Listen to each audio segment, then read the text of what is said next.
that is the point of this. That's why it's called Real Chat. I want to bring more of real life in our community to our online community, right? So I want to introduce you all to people in the community who are out here living their best life, but there's still life, So sometimes we have soccer practice. Sometimes that makes us late to our daggone social media life.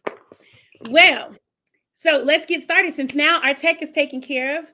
My name is Kenesha Tillman. I'm the owner of Tutus and Tennis Shoes, which is a hair care education company. I specialize in teaching white adoptive parents how to take care of their Black kids' hair. And what I've noticed over the years is that sometimes the parents are just really disconnected from the Black community. And there have been times that it has been extremely frustrating to me, and I've seen that it is harmful to the children in the households. But what I wanted to do was figure out a way to help close that gap in a more non-confrontational, not Kenesha smart mouth self way. And so every Sunday we will be doing these real chats where I bring on someone from the community who is living their best life, like I said, and let them tell their story. And we just have conversations. Okay. So this is Miss Nikki Brown. Can you introduce yourself? Hi, y'all. My name is Nikki Brown.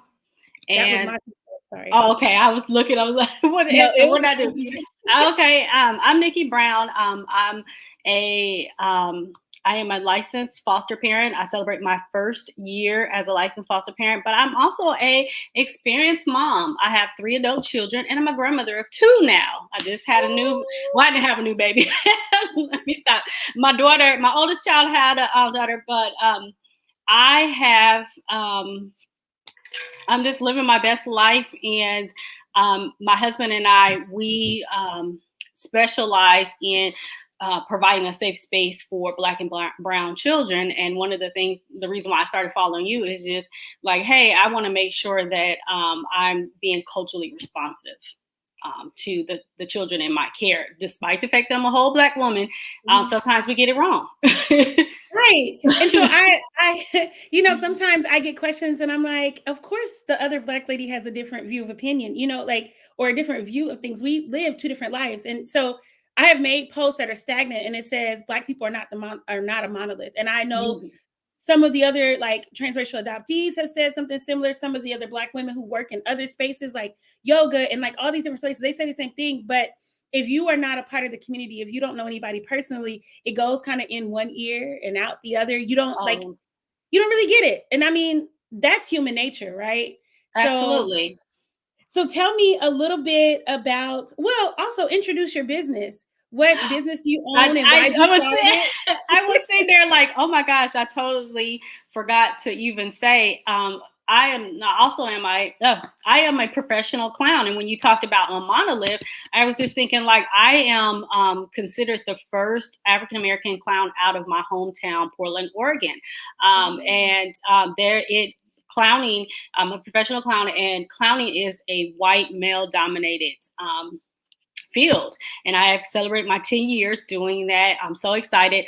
And all clowns don't do the same thing. I mean, most people think, oh, you're in the circus, do you tie balloons? And I'm actually a literacy clown. So even in that profession, I'm a Black literacy advocate. I specialize in collecting stories of Black authors for children's books, and I make sure that those stories are read, and I get children excited, especially Black children excited about reading. Now, anybody else who wants to join in on that. And I get a lot of adoptive or foster parents who transracial, who folks are like, I'm trying to find books that look like the children in my home. And so I'm it. So I've been doing that. Usually I do that in person, but because of COVID, I've been doing that virtually for the local library and nonprofits that are invested in literacy for Black and brown children. Wow, that is amazing. So I am one of those people who are ignorant to the clowning as a profession, right? So I grew up, I saw a couple of clowns, but I didn't realize how serious it was until my son is 13. So it's been about 14 years. I worked for Universal Circus. And I worked for them? I was a light and sound tech. I love them. So I was a light and sound tech. Well, I worked for them as a light tech. I was low level light tech, but that's, I worked for them. And what I learned then was like, wow, how we view performers and clowns in our country is very different than how it is viewed worldwide. Like I was meeting the performers like Wandy from South Africa, and he was telling me he went to college for being a clown. Like it's a true trade profession. Oh, yes. And like the kids that were contortionists were telling me how much they've trained. That blew my mind. And as you talk about it now, it really shows how much I didn't know still. You know? Oh, absolutely. It is just within my field. I carved out myself, like you said, a lot of folks, that's just one expertise of clowning is circus clown. And that's a whole different level. And I know folks who have tried to go with Barnum and Bailey. I can't even think of them, but they're gone. Barnum You know and what I mean? Bailey, And even with Universal, and I've watched other clowns, they've tried and tried and tried. With myself, with me being a Black literacy advocate, I just cannot just show up. I actually went to college and took classes in literacy. I know I took a class that was called the history of children's literacy. You need to know that children's literature was very racist and not written for children. I mean, a lot of those stories fairy tales. Oh yes. A lot of the characters were like, those were stories. Children weren't adored in the earlier times. And so, there's a lot of laws that protect children now, but a lot of those stories were to scare children. And that's how we reared them, was to scare them like, oh, if you don't, and we kind of have those, those wives' tale in our community, like if you don't do this, then this is going to get you whatever. So like basically, the old lady where I can't, for some reason it's escaping my mind, but the boy and girl go out and they find like this house made of candy or whatever. So, but the whole thing is she's going to cook them and eat it. Yeah, Hansel and Gretel. Yeah, the lady is going to kill them, or like just how. But one of the stories that I always tell people is like, what are we really telling about the story about the woman who's looking in the mirror and saying, "Mirror, mirror on the wall, who's the fairest of them all?" Now, how silly do we look having our children repeat that? Like, what is she really saying? And so, that particular story, I don't want to get on them, but just keeping it real. We all kind of know with that apple, but it's deeper than that, Right. And so I try to dig deep and keep a collection of beautiful books by Black authors that celebrate hair, that celebrate us, and bring those to us. So even sometimes I have books that are a spin of like that particular book. And that's just kind of what my mission is to say, you know what, maybe you don't have the time to look around, but I love it. I love looking for those authors. I love looking for those unique books. And they're really not as unique as we think. It's just that the other ones are put forth. But I just don't think it's appropriate for little brown girls to be going around mirror, mirror on the wall, who's the fairest of them all? Because that they just Sleeping Beauty, isn't it? That's Snow White. Snow White. Okay. That's right. Snow White. Yeah, I want to see if they was gonna drop down in the chat and say that's Snow White. But there are beautiful books now that celebrate hair. I was thinking about you today when different folks send me in books now, and so just where I started, where I just had like maybe a Bob Marley book, and it was just like really hard to find Black books. But that's my mission, and I interview authors. I sit down, I look at words, and so I just can't show up. So not only did I have to study how to speak with people, I have to be culturally competent. Although I am a Black woman, I have to be culturally competent about all types of, not about other family dynamics. I remember the first time I was doing a story time, I did it every week in a coffee shop. And I was so embarrassed when I assumed this man that was coming with this little girl was her dad. And that was her au pair, which is another word for daddy. And I was just like, oh, okay. And she was like, oh no, Peter's my au pair. I did not know that word. And I had wanted to be a nanny, but it's another type of word. I don't know if it's a French word or whatever. So, but she schooled me. She was 4 or 5. So that's when I realized that, so just family dynamics, multi-generational things as well too. And so so looking for books that celebrate both of those. And so clowning is how I found my outlet to express myself, because I also feel like people have a lot of biases. If I show up with my hair like this, folks are looking at me thinking, oh, I might judge them if they have a perm. They won't let me talk to their children. So being a clown, that allows me to have people just accept me who I am, not worried about what religion I am, what kind of hairstyle I have, or what kind of clothes I have on or whatever. So yeah, it's deep. So not only is clowning almost, it's an artistry, right? It's another way of performing arts, but then it's also like almost your vehicle to be able to translate some of these other lessons to families, and obviously to learn lessons for yourself. I know tutus, for me, I had a preconceived notion of foster care and adoption until my first transracial family came in. And then by the second and third one, I was realizing how little I knew. Just like you made the assumption that was her dad, and so you said it. Parents schooled me like, don't always say, mom and dad, because if it's a foster child, there's all these other things going on. And so you don't want to ostracize any child or remind them of trauma by using certain words. So I find it so interesting hearing your story and like hearing how you're bringing not only cultural fluency, but also literacy to your audience. That is amazing to me. What are your top three books right now? Oh, no problem. My top 3 books. Oh, I might have to cheat. Go ahead, cheat. Okay. This is Real Chats. We chilling. It's right here. This little girl stole my heart. Let's see. Get it over here. Big hair, big heart. This whole book right here. She's 5. I think she turned 6. She is off of the whole collection. I absolutely, there you can find them on Natural Hair ABCs. And my favorite book is I Love My Hair, My Natural Hair. Just absolutely love it. And then this one right here, the Natural Hair ABCs. I love it because I think it's B for bonnet is in here. And I was like, I'm done.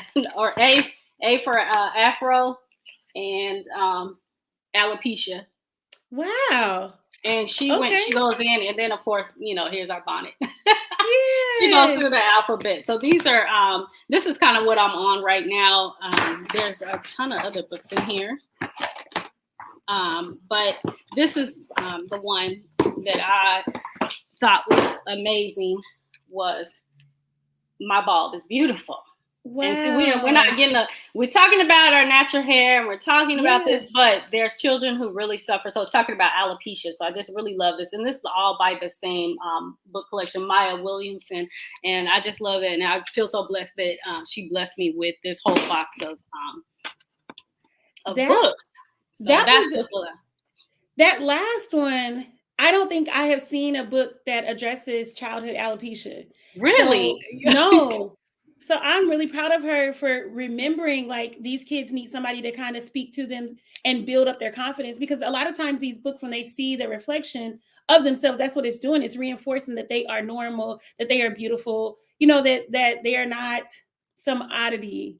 Exactly. I mean, I'm starting to see a little bit more on Instagram where we're seeing these custom wigs and the controversy of if they should wear wigs or whatever. But I love that this is in a book, because I think that most children do learn from books. Those are my childhood memories. I started with books, and to just see yourself in a book, it's a game changer. And so these are all the aunt and the mother worked with this child who said, hey, this is what I see. This is what I think people struggle with, children. And so just from a child's lens. So that's kind of what I'm on right now. Because I know, natural hair, and we're all, it's fun. But what if you don't have any hair? Yeah, so she came at a whole different thing. And I love that. She understood the assignment. Okay. She did, right. And I just didn't see that coming at all. I didn't see that. So I think you had to have a child's point of view. So I'm really digging a little deeper to find books that are written by children about hair, because we can give our point of view, and we could talk about the pain. I think as adults, we usually experience the children's feelings from pain. Yes. Like that's when we're paying attention, or maybe when they're like swinging around like, oh, I like my hair, but not the deeper focus. So I love these books because they come from her point of view of like, oh, I've seen this, or her asking her mother, like, what happened to that little girl's hair or whatever. So, No, yeah, I can really appreciate that. And you're right. Most of the books do come from our adult point of view, and children have a very different way of seeing the world. And so having more books directly from their point of view, not just talking at them, is really important. I'm glad you're finding and like digging for more books that are written by children. Yeah, so yeah, what I've been trying to do is I'm trying to stay committed, but I started a newsletter which highlights the books that I find once a month. And so I definitely invite everybody to visit my website that'll allow you to subscribe to that newsletter where I highlight those books and talk and do like a light review of the books that folks send me, or most of the time I just buy the books because I want to support folks. So it was funny, before she even sent me those books, I had purchased a bunch of books and sent them around. Oh, tell us your website so I can put it on the screen, at least for the Oh, Facebook and thank YouTube you. people. Okay, it's Nikki, Nikki Brown Clown.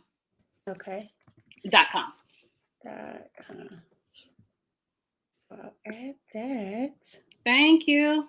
No problem. Yeah, it's a fun website. I feel excited that I was able to hire a Black woman to help me put that together. So this is just fun, sitting here chatting with another Black woman on a Sunday. On a Sunday. Before we get all the way into getting ready for next week, stop, slow down, have a little conversation. I really, you know what I noticed is I needed these check-ins, especially with COVID, and because I moved to a new state. I was really feeling disconnected from the community myself, even as a Black person, right? And anxiety takes over. You know, you're wondering if you're saying it right. You're wondering if you're presenting yourself right. You're wondering if you're presenting the community right. You know, you don't know everything, but you know, so this is therapeutic for me as well. How does it feel for you? No, I am a social person, and one of the ways that I used to keep up with clowning, like people like, where you get your energy from? It's from meeting at the coffee house, walking around and volunteering in my community. And when that got shut down, I was just like, whoa, especially because I was such a community clown. Because I would know people dressed like this, I would see them at the local Walgreens. So then when I was dressed during the library story time, I would remember, like, you know, how's your grandmother? Or, you know, like if I seen that their grandmother was sick, like maybe I ran into the grandmother and the child at Walgreens. And then when I would see them, it's like, oh, how's your grandmother or whatever. So, but it's like hard to have that energy, that upcoming upbeat, like haven't been to anyone's birthday party, haven't been to anybody's wedding. So the first year I kind of sat out. I wasn't on live. I didn't have the technology. I was scared of it because I usually just showed up. I didn't, you know, I mean, there was Facebook Live, you know, but that wasn't mandatory like it is now. So I love these check-ins. I'm starting to check in a little bit more with folks, not only in my clown community, but also over in the foster care. So I ended up making a separate page, which is here, so that I could connect with other moms and folks like yourself. Well, I love it. I'm so glad you did make the page. And anytime you want to come on in character, in clown costume, and read a story, I will more than welcome you. I will set all this up again. And that way people get a feel for you, and they, you know, they can come and expect your love and your light at your platform. Hey, I'm here for it, because those books that I have full permission from the author to celebrate them, and your platform would be perfect for books like that. I know I have more. These just happen to be on the hand, and that's what's been on my mind for the last 3 months, because I've been reading those books over and over again. But we have to definitely hook up over back on my other page, Nikki Brown Clown, because I like to cut up with her. And I have a unique way of storytelling that I had to make myself, because I realized that, reading a book is cool, but I infuse music. So the book is constantly interrupted. So no disrespect to the author, but I always interrupt the book, and we sit up there and we, you know, like say you're reading and a little buzzword remind you of, like, you know, they say that, like, maybe the character did a little lean. And then I'll be like, oh, okay, shoulder lean. And we just shoulder lean. And I'll just play just a little hook to keep it clean. Or, you know, with the ABCs, you know, the ABCs Natural Hair, I probably, you know, play Michael Jackson ABC, you know. and that we just have fun and then have an impromptu birthday party in the middle of it. And so the whole book takes like a whole hour because we sitting there dancing and then we draw at the end. So I would love to come on. And I also think that there's kind of that aspect that we talked about that we would be able to tap in with some of your other viewers or followers that want to learn a little bit more about the culture, because it's not just hair, it's our music, it's how we interact, and how we're just having a good time, Yeah. Black people will turn anything to a joke or a party. With a joke. We might be stressed the heck out, but we're going to make light of it one way or the other. It's going to be a song or a joke or a skit. It's going to be something entertaining. We're not about to sit in this forever. Exactly. So that would be certainly that's what I love about clowning, because it has taken me into different avenues. At first I thought, I'll just do story times with libraries, but I think it's appropriate. Story time is appropriate in the salons, at any churches, mosques, to the synagogue if I got an invite. But it's just definitely got me friends and from all walks of life, and I just love it. So yeah, I just absolutely admire. I have to tell myself, I started to admire you because I was looking and I had made an attempt many, many years ago. I think in the 90s, way before social media, to, work with parents or whatever. So, and I realized this is, like you said, how you thought, clowning is just, you do whatever. But it is a whole art, what you do, and educating. And I realized that I do better working with littles than I do with adults, because baby, the way you have to keep it 100 with folks. And so they don't always want to hear it either. No, they don't. My oldest child is biracial, so it threw me off that I had a different perspective of like, wait a minute, here I am, a Black woman, and I just assumed because I was her mother that all the biracial children I had hair like mine, and I was like, oh yeah, I got this, and her hair ended up being on a whole nother spectrum, and I was like, wow. So it was air and trial. So folks would come up to me and ask me, and I was like, okay, but it was a little harder, so I left it alone. And then of course when she had a daughter, I ended up having her on a kinship. Basically help kinship is when you have a family member's child and you're helping them out for whatever reason, whether it's informal, formal, whatever. So I had my granddaughter who had these bright curls and freckles, and her hair needed to be done, and her hair was different from her mother's. And folks was asking me around town, they're like, how did you do your daughter's hair? I'm like, no, this is my granddaughter, I did her hair, can you help me? And so I thought, I'm gonna do it, maybe I'd come up with something. This is way before I was a foster parent, and I was like, these parents gonna drive me nuts. I was like, ooh, this ain't it. And so after I had said, okay, I was going to start it and I was going to call it Coily Crowns. And I thought, I was like, okay, I had me a little business card, and I was like, ooh. And here in California, I guess you don't have to be licensed if you're not actually touching anybody's hair. So that's what I thought. I was like, okay, I'm just gonna show them. And baby, they was trying to get me to do their hair, and not wanting to listen, or let me ask my husband about this. And I'm like, well, you asked me, why are you going behind me to ask? And I was like. So after I decided not to do that, somehow I stumbled across your page, and I was like, wow, that's that stuff. That's why I wasn't called to do that. I wasn't called. I got sidetracked. This Kanisha calling. This ain't my calling. This ain't my calling. Me and the higher power, we need to have some discussions, because some of these callings he keep bringing me to, I swear that he has not given me the whole tool set. And some of this stuff his children have been saying to me, the ones that's a little bit lighter, he needs to have a conversation with them before they come talking to me. So they're not ready. Yeah, they're not ready. Yeah, I totally respect. I wasn't ready for them. And in my mind, I thought, oh, this is super easy. Like, I have this presence because I have two other children who are fully Black. And so I had 3 different hairs, even though my last 2 have the same father, from my ex-husband, and their hair is totally different. And so I had to learn. And so this, just infuriates me for people to believe that, just because you're a Black person that you know how to do all hair. And that's not true. That's not my true. mama can't do my hair. She can't do hair to this day.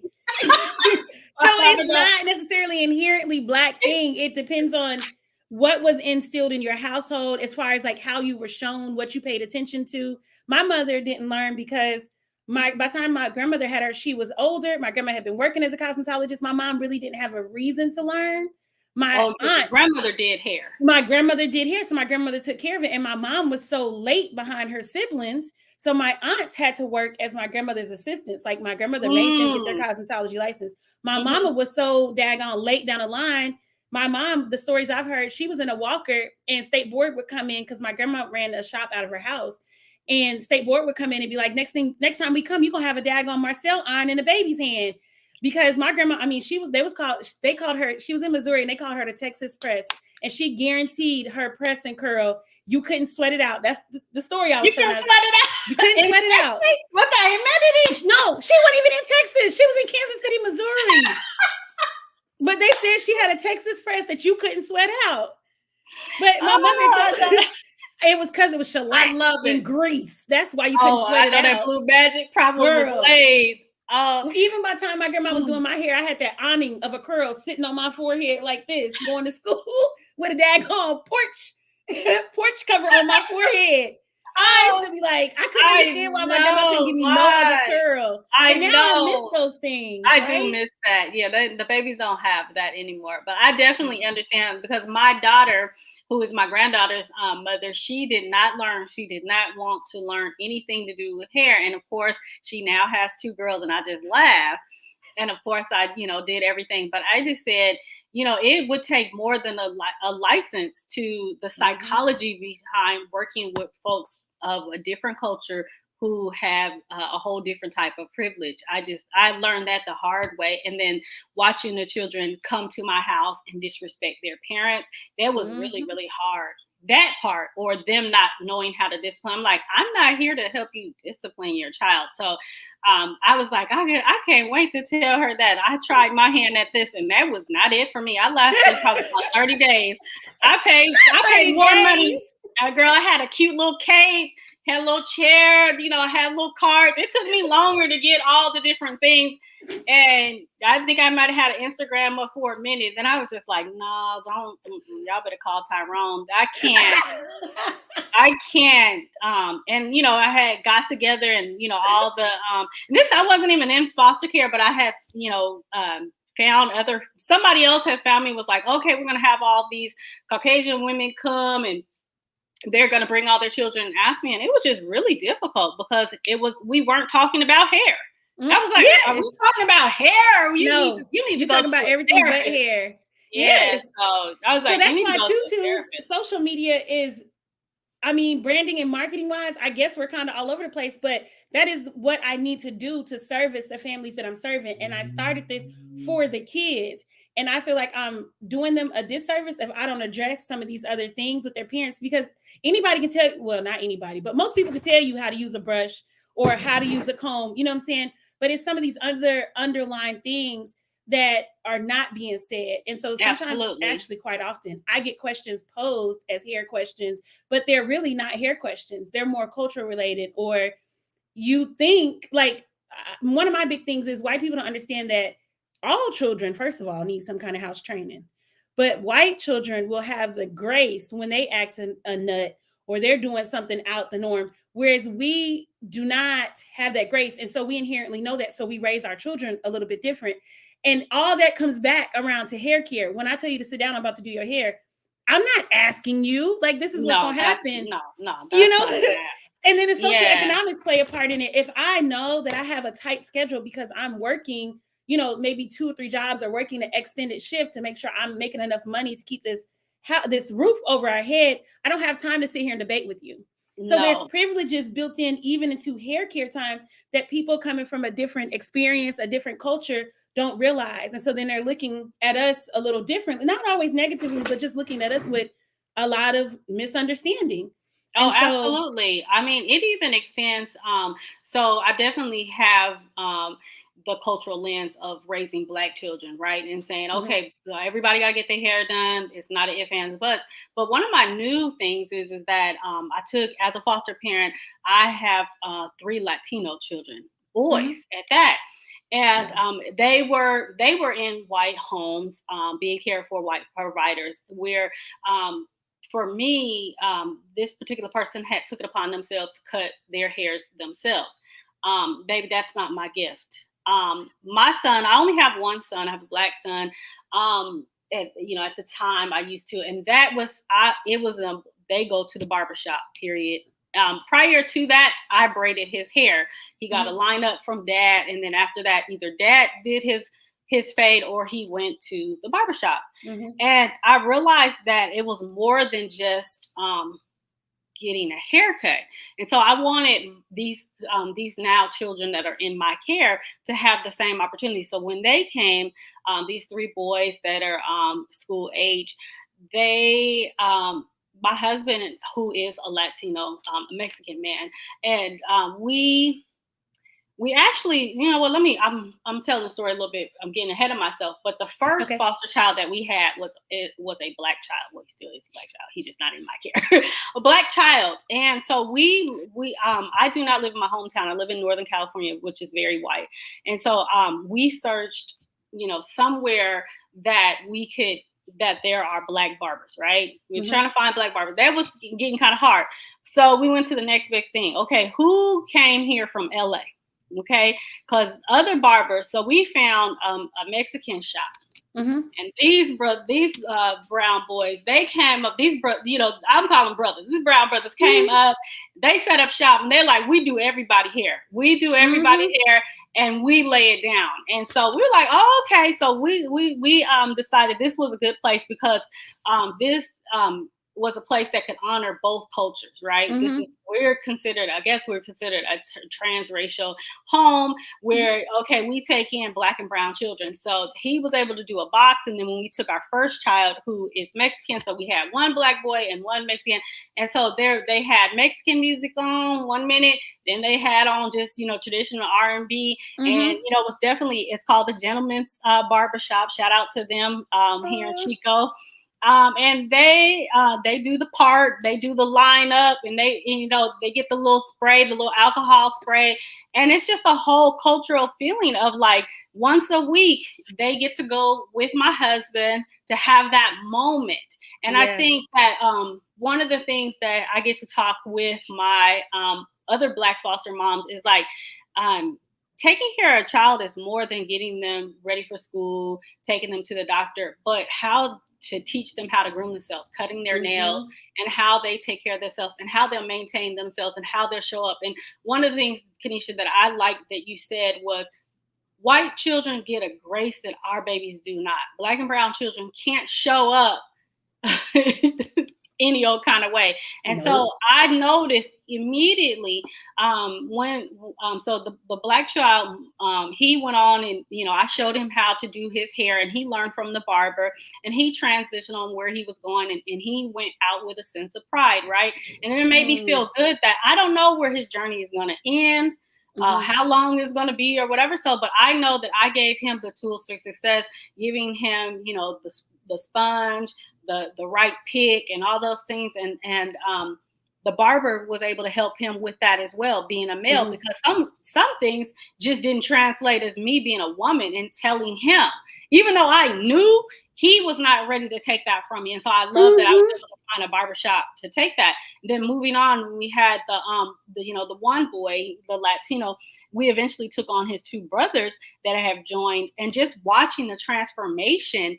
And everyone had said, the caseworkers, past foster him, like, whoa, wait a minute, what's going on? They're looking a little different, and their attitude has changed. Good care, good holistic care, actually feeding into them, right? Because like preteen boys, they don't care, they stink, they dirty.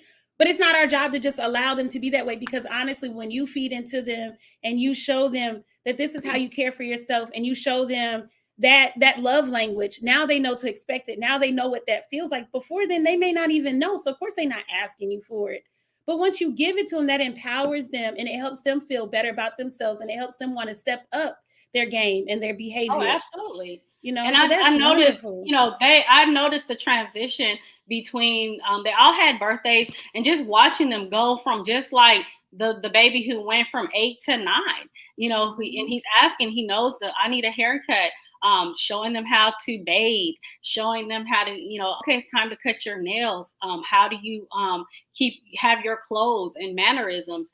And just thinking about like, wow, I was really surprised that the foster care system, the folks who would interact with them had never made mention to the other people who had cared for them that had you thought about taking them to get their hair cut? I mean, I talked to the last foster mom, no judgment at all, but she said she couldn't afford to because there were a lot of siblings. I only have a fraction of the siblings. But for me, I just said, well, that's just going to have to be, it's not, I think I've read it on your thing. It's not an option. It is a budgeted item. I think it's non-negotiable. Yeah, it's non-negotiable. That's what I'm looking for. It's non-negotiable. And I was just like really surprised that, someone would say, well, we just don't have it and I'm just going to try to do it myself. No, you can't just try to do it yourself. You just can't. And I look at their self-esteem, and some people might think it's a haircut, but it's not just a haircut. It's not. It's not at all. Love, the show of love. And so what we do is we tie in going to get their haircut, and then afterwards they go for a Mexican popsicle, which is called a paleta. And so I just love that for the children in my care, that although they're not Black children, I'm still doing, basically I'm just translating that into what they should have, what they should have, what they deserve, and what I want for myself. Like, I want to go lay up in the hair shop once a week. I had that experience, going to the hair salon once a week, and then afterwards, or maybe, I don't know, maybe afterwards having a Sunday dinner or whatever. So, or maybe it was in the kitchen. I don't know. But I think all children should have that respect.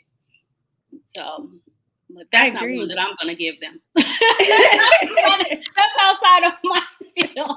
That's out of my expertise.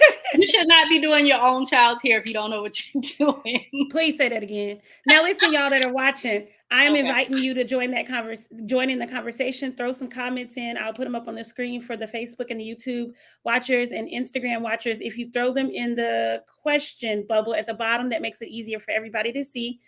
This is by far not just, something that you have to observe, you can participate in. And I meant for this to be a little shorter so the replays will be better, but this conversation is so good. I'm not going to, no, girl. Okay. Please don't fret. I'm just, for people who watch it later, y'all gonna have a longer recording to watch, but it's a good conversation. So I hope that you all stick around, and I hope that you all participate. And if you're watching this later after it's not live, I hope that you will comment later and you'll watch this all the way through. So that's just my housekeeping, little announcement. But to what you're saying, I taught barbering. Now I've never been able to cut well, right? But when I came into being an instructor, I immediately went to a school that had barbering and cosmetology, and they put me on the barbering side.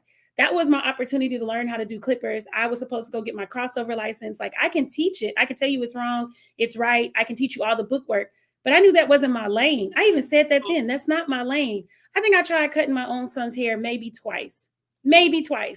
And when I saw them daggone shadows and spots, and I knew in theory how to get them out, but I'm like, why even do this when there is a bunch of barbers that I can choose? He needs to be around males, Yes, I'm Black and I'm raising a black child, but he's also a male. So I can never replace that barbershop experience or those conversations that he would have with another male, right? So even here where we live, before we found the shop that he goes to now, and I'm gonna tell you, I didn't find the one he goes to now. I'll tell you how he goes.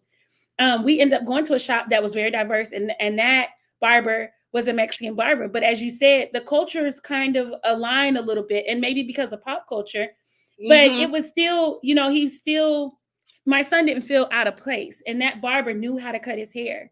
Where my son goes now, I don't even know. So my son has a wonderful Black male therapist, and I think everybody needs a therapist. I don't care what you have or have not been through. So now that I have ventured out into therapy myself, I try to keep a therapist in my son's life. My son's therapist believes in not putting him in an office and just making him talk. They go do activities. And so now one of their activities is they go to the barbershop and they have normal conversations. Girl, they must have told my son that the women like waves, the girls like waves, and my son is just starting, because he's a nerd. So he's just starting to come into that. Because I was wondering, like, I've told this boy to brush his hair, and it's always been an uphill battle Well, all of a sudden he's like, oh, mom, and I brushed my hair. Look, I got waves. So I asked his therapist, like, what y'all doing? What? How did you get my son I to know brush that's his right. hair? And he was like, oh, we told him the girls like waves. He gonna be out here like But Billy it took Ocean. the barber and his therapist. It took 2 Black males. But that's not something that we can do, though. It's not Nope. anything personal. And you know what? You just spoke life to me, because I was really making this up, but with the help of my husband, I was just like, okay, I want them to have this experience. I know that it's therapeutic. It is. Now, of course, my children Mhm. still see a licensed therapist, but going to the barbershop is part of that therapy. It And, is. and I wanted my children, my son still goes, now he's 25, and he has somebody come to the house, but it is a sacred thing. Like, he's like, oh no, mom, he come to the house and we talk about this, we do this. Mhm. And so even that shift, that he's old enough to decide where he wants to have this conversation, where they have, because he's like, yeah, we talk about stuff, only the barber knows, and this, Mhm. that, and the other. And so I wanted my children to have that sacred moment, not only with the barber, but at this point, they're not really chatty with him, but having this moment one-on-one, because I do have 3 boys in my care. So this is the time for them to pick what kind of hairstyle they want, spend individual male time with my husband. And Mhm. because I would have to say 99% of the time they're under my care, Mhm. just because my husband works full time outside of the home.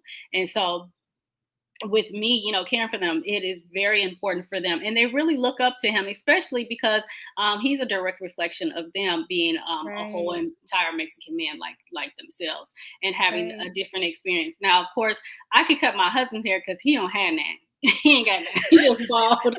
But that's my only expertise. But the fade, and girl, how they be having it lined up, and Chris, it is funny how I do love how the cultures cross because of Mhm. pop, like you said, with pop culture. Because they're just like, no, when I went to barbershop, we had to learn all hair. Mhm. That's what they said. So what's interesting in barber school and cosmetology is the Black and brown people are expected to learn all hair. So when I went into instructing, Mm. I was teaching in very Black spaces. So when I was getting my license for teaching, I was teaching in all Black. We had 1 white student, and I want to say maybe 1 white staff. And honestly, the white student said that when he enrolled in that school, the because we had a head office and they had multiple locations. They had Mm-hmm. tried to tell him to go to the other location. They had told him not to come to the one that I was currently teaching at. And so I believe that there was some intentional segregation of the students, but Mm-hmm. we were all Black and we were low income and we had all the challenges. We had, like, for instance, one of my students, young adult, but she had grown up with different learning abilities. And I know one of them was dyslexia. I'm not sure what all, because we're in trade school. Nobody's passing along an IEP. Nobody's asking questions. They're expecting you to come in and just perform. And especially Oh, since we're on the Black definitely. side of town, nobody's Mm-hmm. asking any questions. And so I had to quickly learn how to reach these people who, some of them were still coming in high and drunk from the night before. Because, we got cosmetology school, we go to work on Saturdays. So school is on Saturday. And if they party Friday Oh, night, or that's how she makes her money, she was coming in right after making her money. And I still needed to catch her attention. And not this particular person, she didn't work, she didn't do that, but she would come in high because that's how she self-medicated. So it's just, right. people don't understand, like, how all these underlying things that you may hear about or read about in a book and in theory, how they play into real life. So she was a statistic in every way, shape and form. She Oh, had definitely. dyslexia and some other, challenges with learning. Her mental health was not diagnosed and not Mm-hmm. addressed. There was poverty. So even if it had been addressed, she might not have had access to it. So she self-medicated.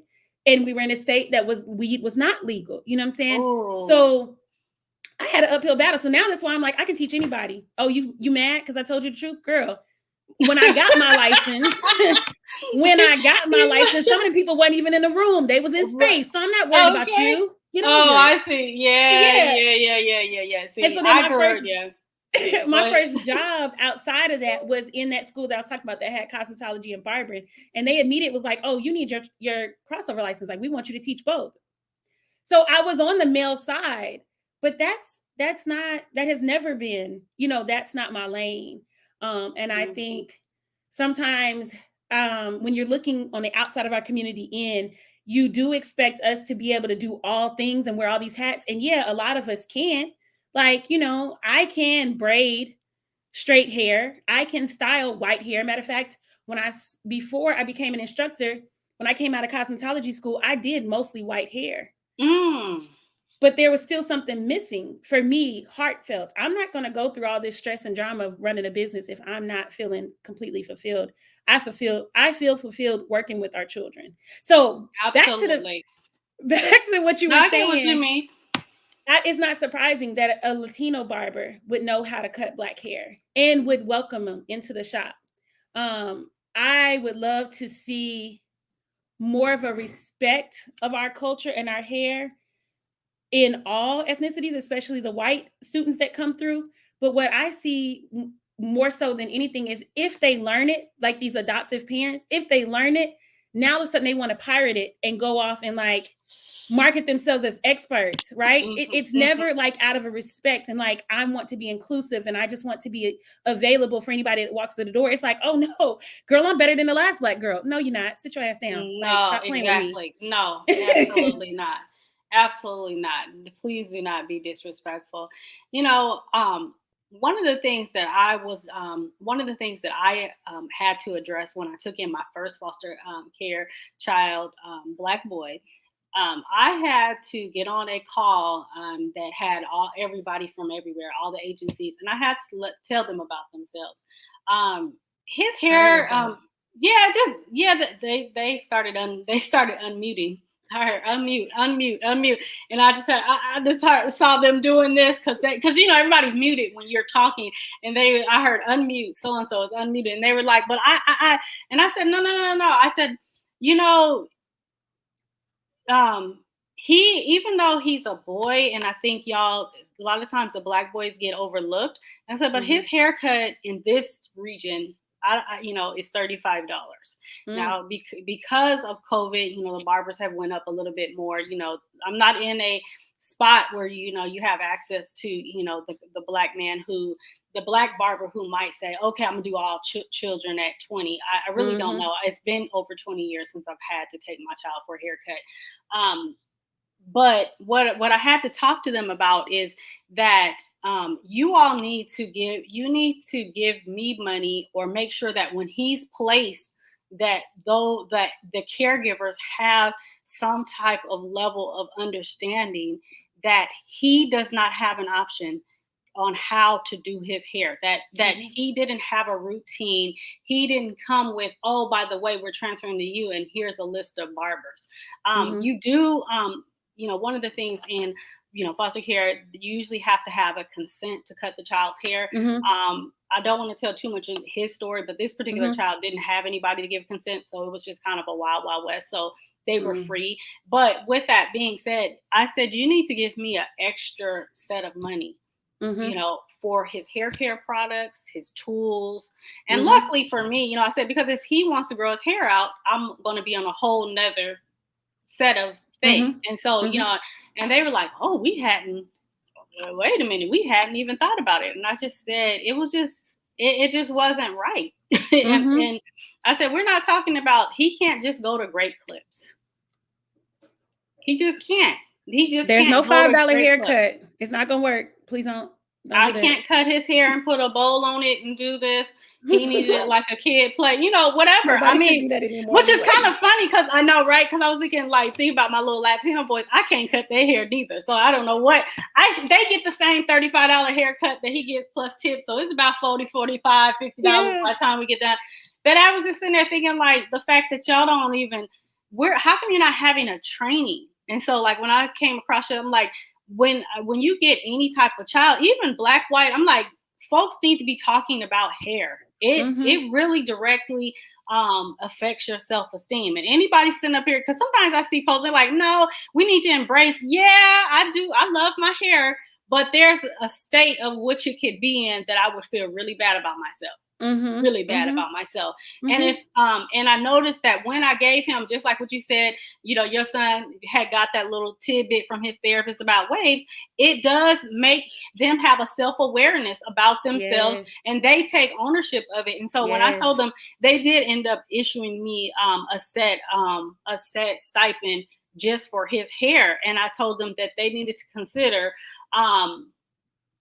having that not just for me, but for all foster parents in this area. I don't know about Right. state of California. That's not something I wanted to take on because I knew that it was a little bit harder.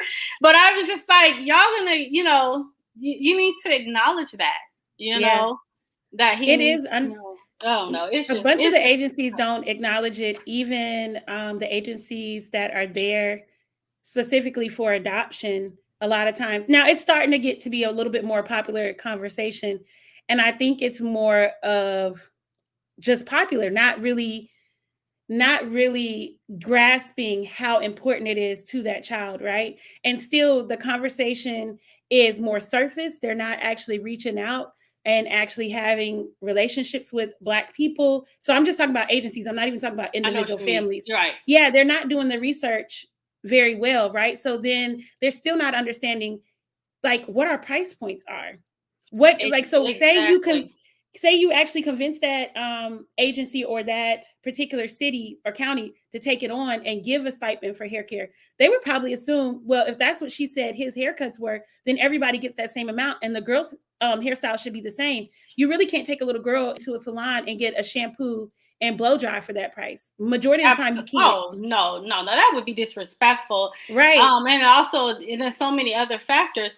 But what I was really irritated about was, let's just take him out of the equation. Let's get with the Mexican boys that I have. Okay, so they have hair that I would just say they just have hair just like white children have. Okay, but there Straight was a hair. distinct straight hair. They have hair that to me, when I brought them all in with their new haircuts, that every time the caseworkers see them for whatever reason, they come to the house or I take them over there, everyone comments. And so my question is how come when they have a checklist that they'll come to my house and they'll ask me to show them my fruits and vegetables. Okay, yeah, that's fine. I get it. That's your help. But they will ask me, Nikki, how often do you change the bedding? Why aren't you asking me how often do I cut my children's hair? How often do I wash my children's hair, especially with lice and all other kind of things? So I was like, when are y'all going to put this on here? Because it's not just about like, oh, I just wanted them to look so sharp and, I'm just going above. No, this is just basic. I'm not even doing, just basic, right? Their nails need to be clipped. I was just looking at like when children get dropped off, it's not just their hair, but it's their nails and their toenails and how their shoes and clothes look. But that's just, you come in here and you're asking me like they'll ask me like, Nikki, where do they sleep? Where do you keep their storage? But I'm like, you need to add that to the docket. You need to add that. You need to add that, here's a list of places that you can get this child's hair cut. Here's what we recommend, or, here's how you should budget. Because of course they don't give me a separate stipend for these guys. We're expected. And I know that all across the nation, all foster care folks receive totally different amounts or whatever. So, and that's a whole nother issue. But at the end of the day, it's just a non-negotiable. It just is, I've noticed that there's definitely a blind side to hair, like a blind spot. But not only is there a blind spot to hair in general, sometimes these social workers and adoptive parents and foster parents don't actually know what these kids would look like if they were well groomed. So they see them looking ragged and they don't know that that's abnormal. So they take that in as normal. So that's like me looking at this brush and like, oh, everything's okay. But really it has pieces that are missing and it's been, but because I've never seen it before, I don't know what it's supposed to look like. You're saying, okay, so I just want to make sure I maintain not telling us. Okay, so my children, the children in my care at this point, can, any child in foster care can be in a situation where they need to be removed and placed with other people. And the way they do that, we're humans, okay? Let's just keep it real. Caseworkers are humans. They look at a child, they look at the person or where they are, and they looking at me like, oh, I don't know if she'll be able to handle them. And I think a lot of that is bias, because I don't think that they saw the state at which they were being kept. I think the lady who had them, she did a phenomenal job, because she got them right, right straight out of crisis, right? She held the line, and I respect her for that. But after a certain amount of time, when it came down, when it's time for them to transition to possibly getting adopted, and they're looking at parents, it's hard for the adoptions worker to look past the way that you have them they're ill mannered, and they're not well groomed, and they're just like, and so I had to petition to say, oh no, I'll take them, and they're like, no, they're going to be a little rambunctious. And I even she doesn't work, this caseworker doesn't work there, she's supervisor. She said, oh, they're going to be teens one day, and I was like, girl, I know that. I have adults, and they're actually more worrisome now. I'm like, yeah, I'm aware that. So you mean they don't stay like little too? Like, I mean, like, what are you talking about? Like, oh, so do you add water to them? Do they eat every day? Like, she was telling me, and she's like, well, they're so rambunctious. They're gonna. And so I said, yeah, they're rambunctious. Have you ever heard about, like, if you get a fish, like you have a goldfish, you have a little bowl, he's only going to grow this big, right? Yeah. You put them, the bigger tank, you put them in the big pond, he will grow. So I look at, my children were in a rural area, and that was the status quo. All the children looked like that. I went to the youngest one's graduation, and I was like, oh, I even had to have a change heart. I said, all the children, every race, they all had these kind of funny little hairstyles. It was very rural up. And I was like, I'm a city girl. I ain't gonna lie. I didn't think I was that city, because I mean, I'm from Portland. It's not a major city. I have lived in others, I've lived in Metro Atlanta. And so I was like, I have been traveled, but I was just like, ooh, this is, okay, where they don't have a grocery store. The town didn't have a grocery store. It doesn't have its own hospital. So it's 30 minutes away from, I'm in a college town. So they're 30 minutes away. So I was like, and it was in a little tiny school, like 2 of the boys had to share a classroom. And I was like, oh, this makes sense. The way that they in Mayberry. Girl, it was no Mayberry. No, don't even do Opie like that, because what's her name? She had them children clean. She had them children clean. No, this was worse. Cause Mayberry, them children was looking sharp. Their clothes was pressed. But no, this was the play, and I was like, oh, where they go and play by the banks, and they run free and jump and hop. And I said, okay, I got to get y'all city ready. So they would come and visit. And during the visit, I asked the other mom, I said, do you mind if I go ahead and take them for cuts? Because they are now visiting with their sibling, who it's his regular time. And I don't want to exclude them, but I also don't want to disrespect you. Because some people it's serious. You know what I mean? You can't go cut somebody's hair. Because I didn't know if she felt like, when you have younger children, some folks think that kindergartners shouldn't have their hair cut. I mean, and my child, I don't know. If you're not maintaining, if it's not in the shape, it's nothing wrong with long, but if you're not doing anything with it. So I was like, well, it was just shaggy. So I went and cleaned it, and boy, that just changed everything. And so then the caseworkers and then the adoption specialist said, oh, and then she had a change of heart and started to write those reports and started to see how they fit into my puzzle about being a fit with us. But it's just funny, because I felt like my husband and I had talked about that. I said, what's so funny is that I said, I don't think anybody would have picked them. And it was sad. It broke my heart based off of the pit. Now I can see past that, but even after you get somebody's haircut, I couldn't even see that. I could see past that, and I could see their temperament. And I had the first boy, but I cried when the youngest one, we finally got his cut. And now I can't even imagine him being back. When I look at the pictures, it's hard for me to see. But I said, it's really sad, because I said, you guys were really setting them up, because in the foster care system, they deem a child up to 5 and older as a lot of times very undesirable boys, black and brown boys in general. And then when you start getting into black or, Hispanic or Asian, you go into, nobody's checking for those babies. And it's really sad. Or not even just to adopt them, because that's not the role. Let me put my disclaimer out there. That's not the role to adopt them. But even fostering, people will be like, oh, I'll take a little guy. And so no one's checking for a shaggy, scraggly haired brown boy. It's just like the misconception. They have silver teeth. We all have biases. We're like, oh, he looking bad. Oh no, he look like he's gonna tear stuff up. And now, with the same child, I did like a $35 haircut, took the clothes that was sent to me, with a couple of Walmart places, and they look totally different. But it's really the haircut. It really is the haircut. Because some of the times I didn't go and put polo on these children. I didn't go and up the price, but it's amazing. So it's not just with our girls, but it's with the boys too. But that's kind of common sense, right? As an adult, we know when we go to a job interview, we're going to try to present differently than we do when we're just hanging out at home with our cousin or whatever it might be.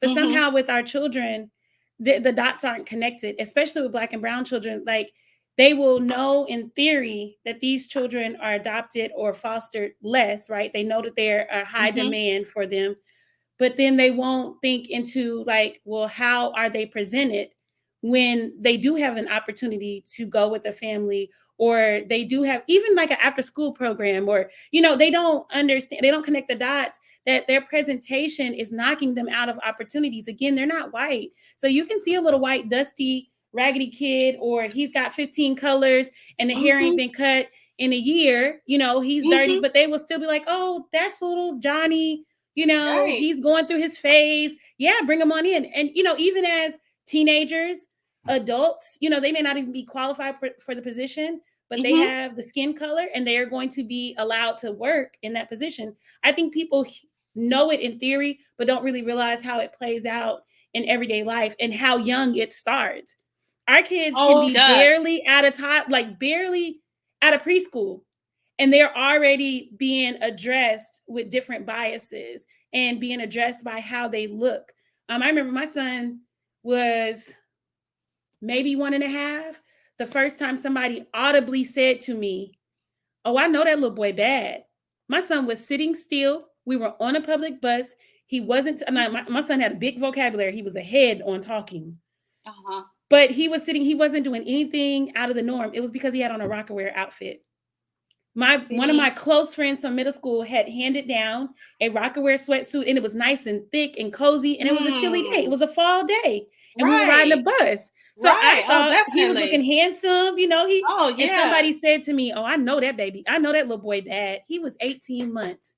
And from that moment on, I stopped putting my son in urban brands, and I started making sure he had little collars on up until like about 6th grade or so. No, I remember he was third or fourth grade, and he had a mentor in Iowa who wore basketball shorts on a regular basis. And my son started asking me, could he have basketball shorts? And I knew what it was because I knew what his mentor dressed like. So of course, I'm seeing my son look up to a young black male, and I'm not going to tell him no because of what everybody else's preconceived notions and biases. So I started getting him basketball shorts because that helped him feel more of a connection to this person that was in his life. Oh, yeah. But before then, I tried my best to keep my son in little collars so nobody would say, because I was mad. Like, I was hurt and I was mad. And I think sometimes people on the outside don't really realize how young that nonsense starts. Oh, it starts really early. And that's one of the things that I do. Husband and I, we keep them on a rotation, keeping them clean, talking to them about, I think everyone's like, oh, how are you doing with them? And I spend majority of my time working with them on manners, how to speak to me, how to speak to others, how to show up. Because like I said, they were just very rambunctious and just kind of all over. But again, I think it's about culture. And I think that the misconception, again, I definitely respect and have a good relationship with the first foster mother, but I think that what ends up happening is that the privilege that you may have as from the dominant culture and the other children in your care have had that freedom to do Mm-hmm. all these things. What I'm trying to show is, unfortunately, as early, like you said, here your child is 18 months, did not that wasn't extended that grace and mercy, where I'm saying these guys right here, I know that you're, because a lot of times people are like, oh, they're, foster children, just let them be, they've been through a lot of stuff. But I'm just like, yeah, but the world's not going to give you that grace and mercy. When you Girl. show up, you don't get a tag that says I'm this or whatever. They're looking at you by 10, they're going to think my child is a grown man. All of them.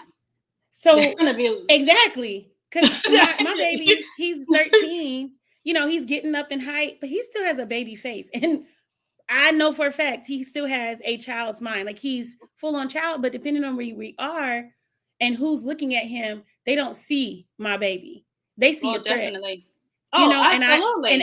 And outside of our community, we know this innately because we've lived through it. And so we raise our kids differently to try to keep them safe and defended from these biases without always even having to say, listen, son, when you go out. But it's not like these direct conversations don't happen, but there's other things that we start them with when they're young to prepare them for these perceptions of them that we know are going to inevitably happen. And I wanted to do a live about just this.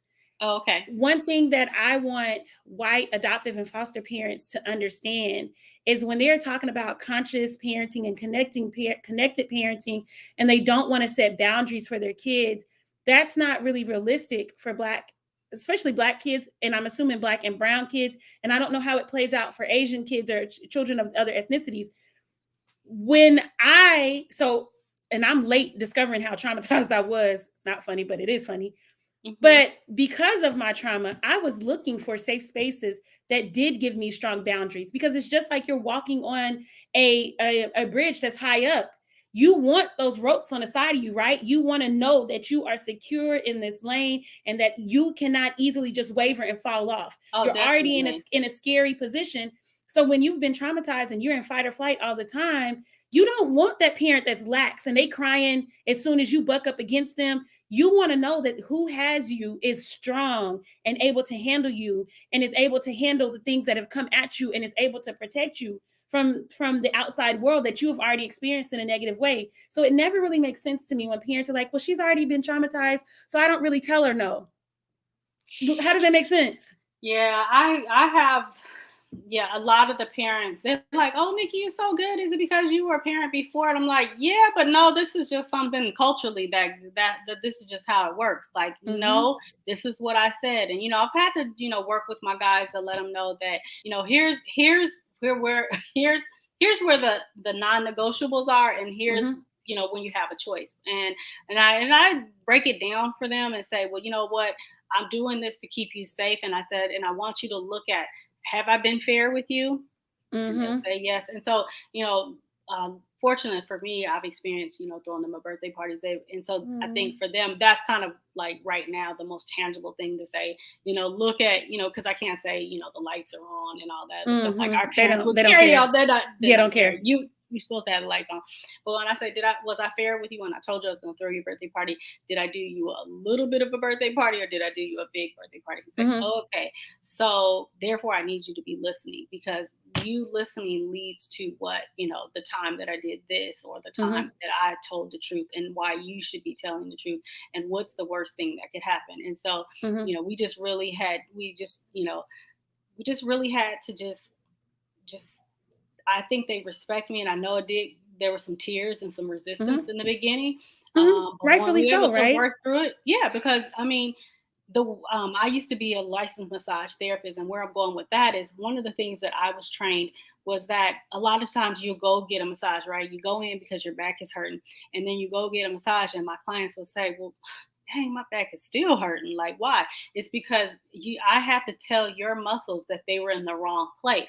But now they're fighting to go back because you had told your body that it was okay for them to be in that position. You get what I'm saying? So it's trying to work its way back, and I'm working it back over here. And so that's what we get with our children is that they have been, and I can see that my children had been, the children in my care, where they were at, this was okay. The boundaries were way over here. And so as I'm pushing them back, they're going back. And so I don't take it personal. Mm-hmm. But I know the results. And you don't give up. I've seen the result. Oh no, I don't give up.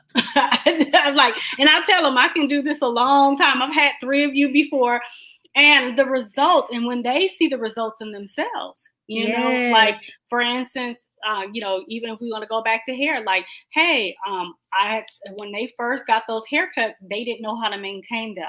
There's little maintenance because their hair is straight, but there is some maintenance with, you know, having the spray bottle in the morning, having a little bit of gel versus a lot of gel. So at first I told them, I said, I'm going to do your hair, and then I'm going to each day, each week, you'll get a chance to do a little bit of it. And you will get to practice, and then you'll be on your own.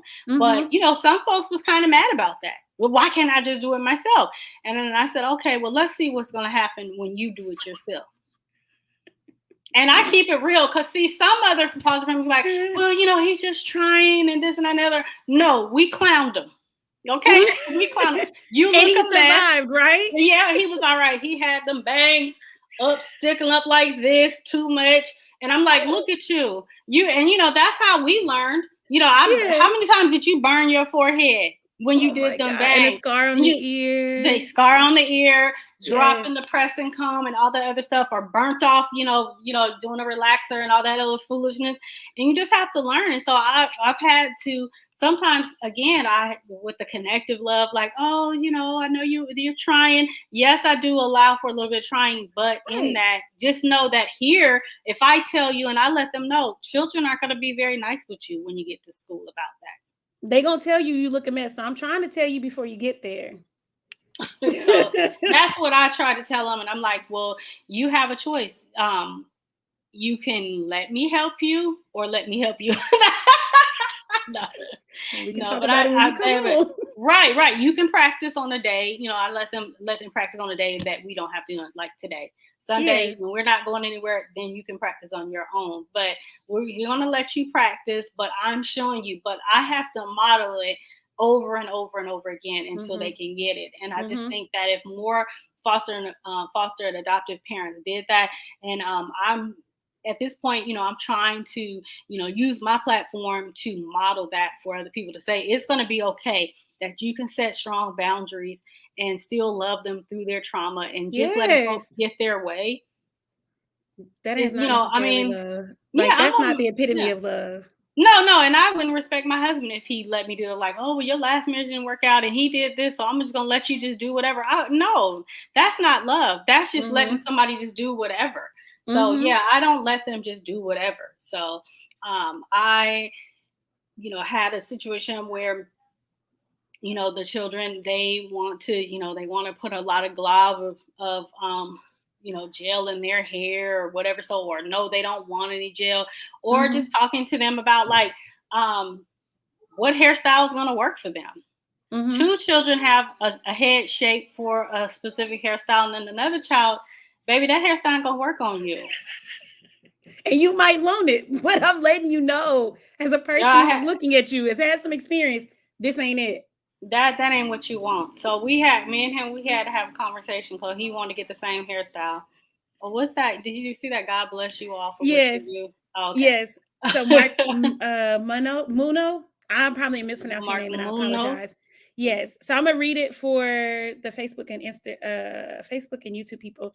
On Instagram, she said, God bless you all for what you do. As an engaged foster parent who has had African-American children, resources like you are a lifesaver and help us tremendously. Well, no problem. I am glad to be here. Are you glad to be here, Ms. Nikki? I am so happy because I usually don't get anybody else to talk to on Sunday. You know, don't let me hold you. This has been so nice. Had a good place, like I said before, to be on here with my good purple lipstick, because you know you can't wear nothing with a mask on. No, you can't. You can't wear that. I haven't had no lipstick on in I don't know how long since we've been in here with the corona. Oops. Well, I'm glad that you came on tonight, and I would love to have you on. So, what is your clown's name? Nikki Brown Clown. Yeah, so Nikki Brown Clown. Just add clown to my name. Yeah. Nikki okay. Just add I would love to have you on again. with Nikki Brown Clown and whatever you see fit. You guys, if you just turned in or you turned in late, this is Miss Nikki Brown Clown. Her website is NikkiBrownClown.com, and it's spelled Nikki, then the color brown, and then clown.com. Okay? Yeah, so, come on over. Yeah, and make sure you go ahead and go follow her on her social media so that you can stay up to date with what she has going on. She has some awesome things going on. She's very much so an advocate for literacy, along with an artist as a clown, along with a foster parent. She has a lot going on, right? And I know. I didn't expect, no disrespect to you, but this conversation has gone far and beyond what I expected it to. So I just really appreciate you being here and sharing your story and some of like your experiences raising your family and how it has come together. This has been awesome. Thank you, Kanisha, for having me on your platform because I am multifaceted. And I was just like, when I got the request, I was like, oh, what is she going to want to talk to me about? I do so much. But I was like, okay, just keep it in. Then I was like, wait a minute, I'm an expert in my own life. You know? Yes. Just going to have a chat. So Thank you so much. I look forward to coming back on and hanging out with you as Nikki Brown. No problem. So you guys, I'm also going to ask Miss Nikki, but she didn't know, but I'm also going to ask her to send me maybe some promotional material or something, bookmarks, anything you can think of. And I will send them out in my Magic 3. So whenever people order products from me, I like to send them a little gift. Right now they're getting these little, I think my son called them, what are these, widgets or something, but they go in the kids' Crocs.